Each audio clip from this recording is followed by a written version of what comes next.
Hello, hello, all you nerds out there. Welcome back to Video Nerds. I am the ManNerd, and I am here with StephenShred, that's me as always.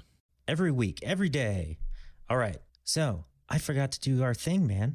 I'm going to do it. Go for it. Video Nerds.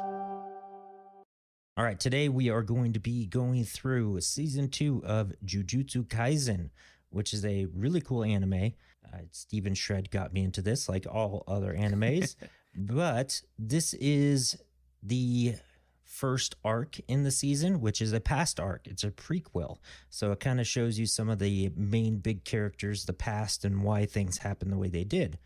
So I'm gonna bring this over to StephenShred because this is his jam, man.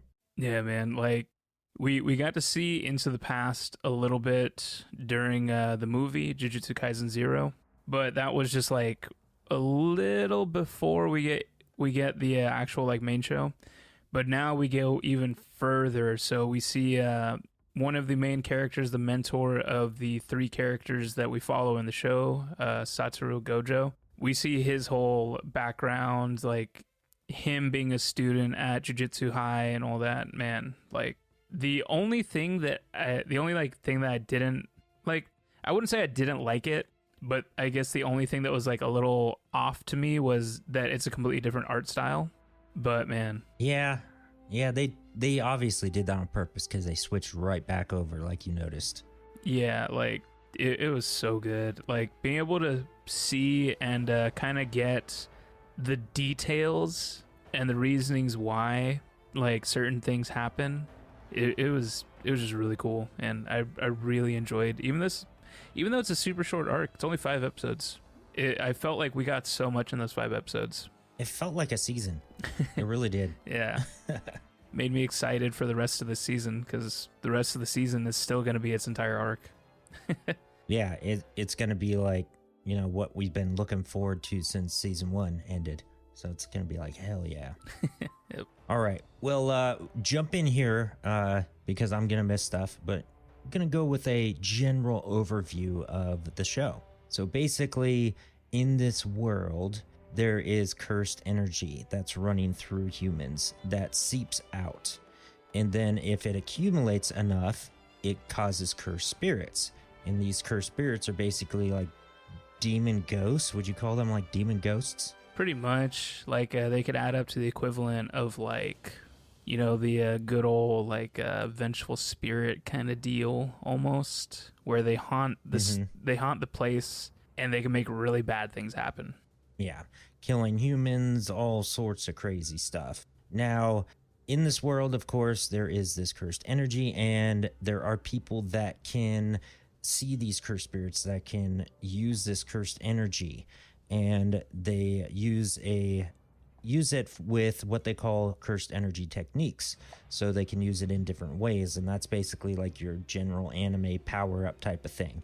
So everybody has their unique abilities, and they are called Jujutsu sorcerers, and they are trained to take care of these spirits. And we follow a group of 3 kids in their first year. There's some main story arcs going on, which is very cool. The movie takes place a few years before the first season with another group of kids and some familiar faces. And the second season so far started off as a prequel even before that.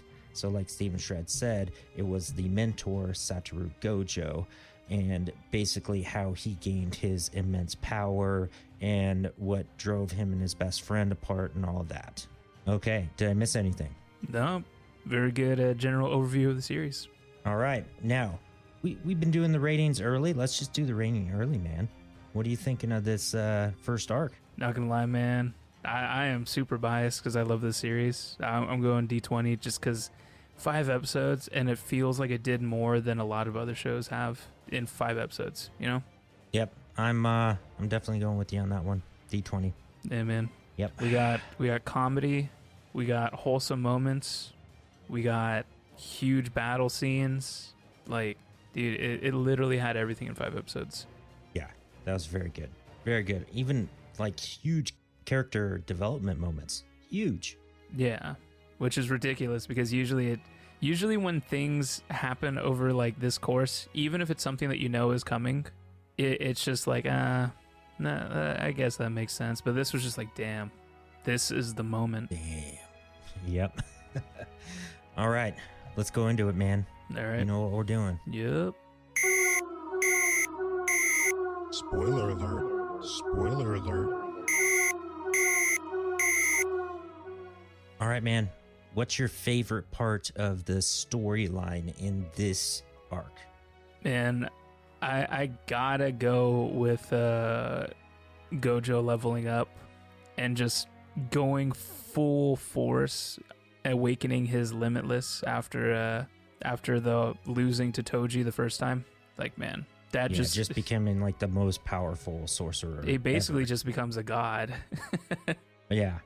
Oh man, I thought it was a cool little twist there that they did like a year later, and you can see that he's been working on his power and how to just increase it and make it so he's always powered up.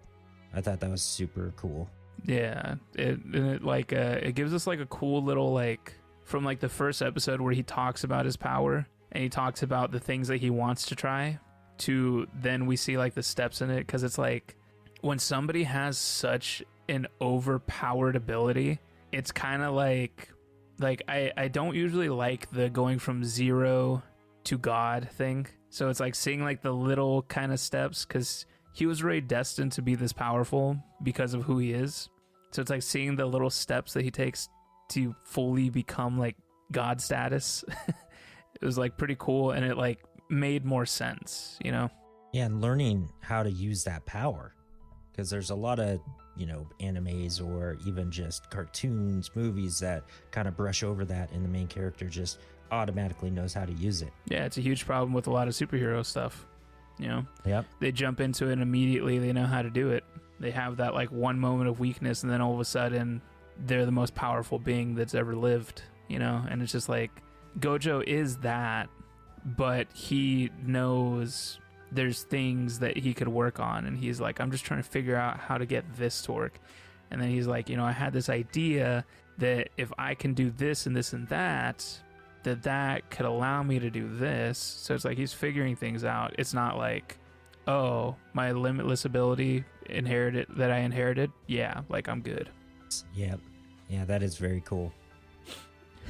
What would be your favorite moments? I would say the Toji Fushiguro. Yeah. That was super cool to see this very powerful guy that can't use curse energy, but can. And then you find out he's dad to one of the main characters from the first season. Like, oh yeah, that was pretty dope. Yeah, like his abilities and everything, like just the insane things he could do, just being able to like power himself up with like the cursed tools and all that kind of stuff. It was being resistant to cursed energy. That's so cool. Yeah, like it was insane. And then it's like you have to have something like that to send, you know, Gojo down his path and then Geto down his path. And it's just, man, like what a crazy what a crazy thing to like send them both off into their different directions. And they kind of have the same goals, kind of.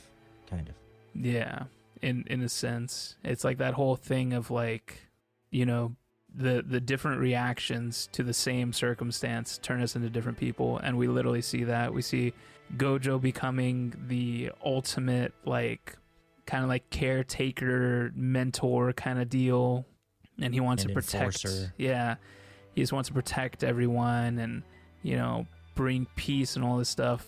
But then you have Geto, who's like, you know, he has the meeting with Yuki, and she's like, well, you know, we could eliminate cursed energy from humans. We got to figure out how to do this. And he's like, well, why don't we just eliminate humans? So it's just such like The super villain. yeah, just such cool like dynamic, which, you know, it's something that is not new for sure, but seeing it done like this, man, it was just super cool. Yeah, they did it in a good way because he kept the same kind of person he is. Yeah. Just he has a mission now that's kind of evil.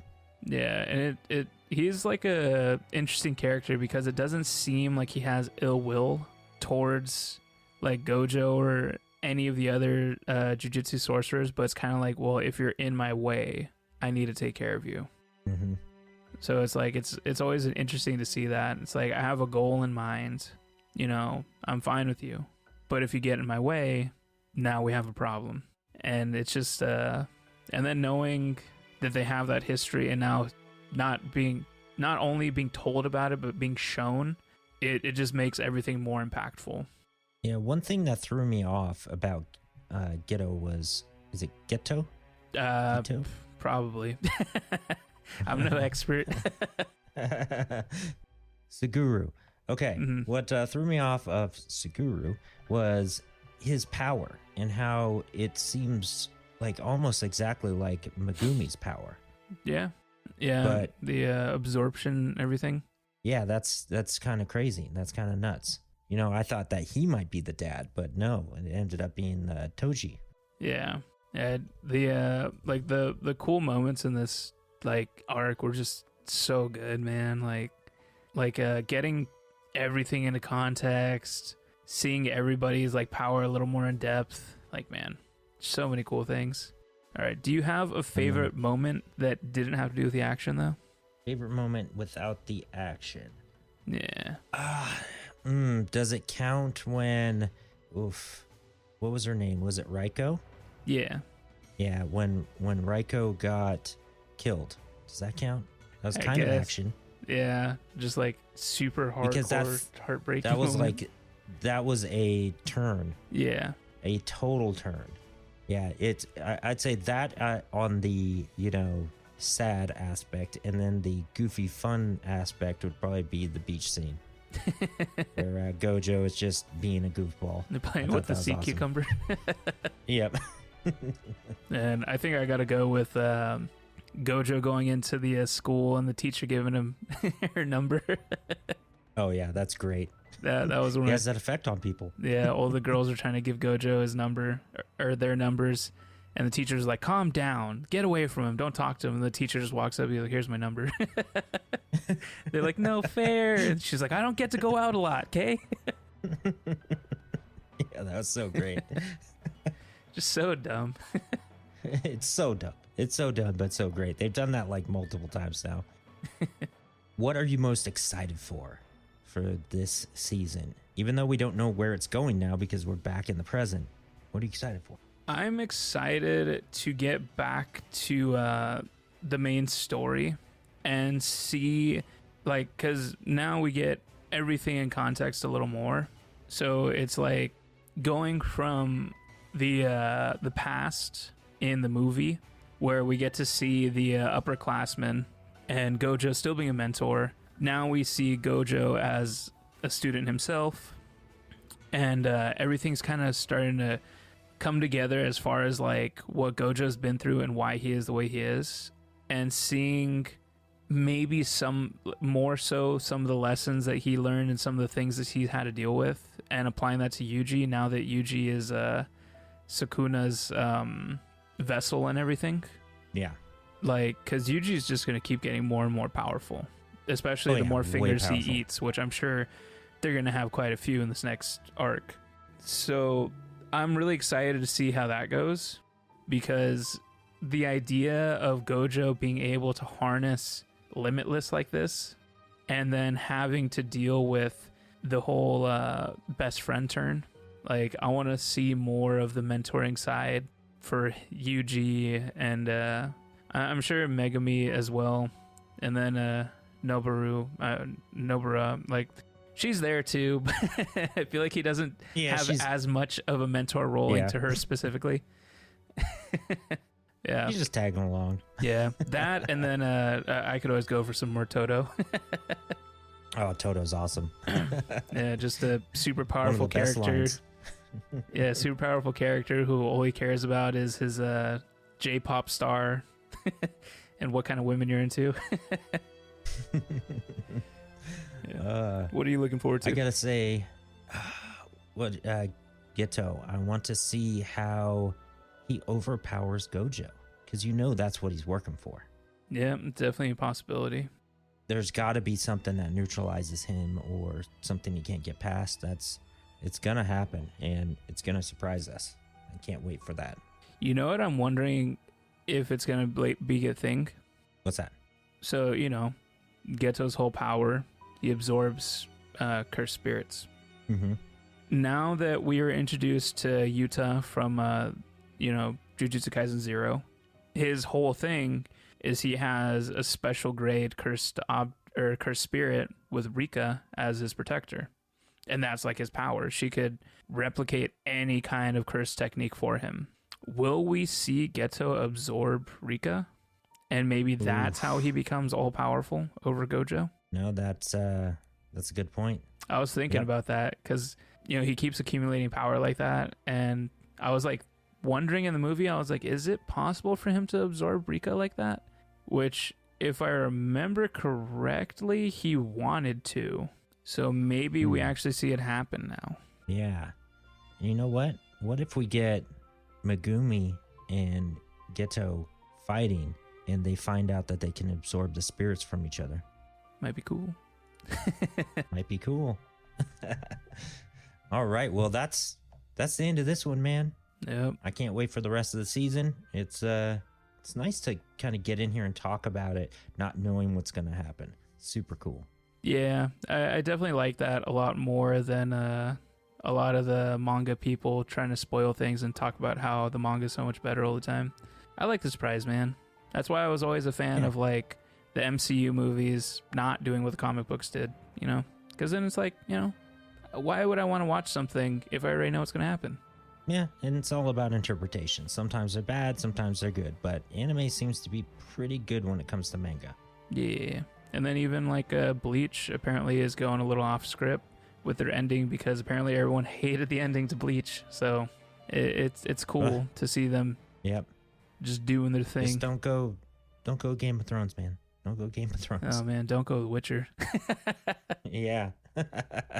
All right. Well, until next time, we'll see you later. See ya.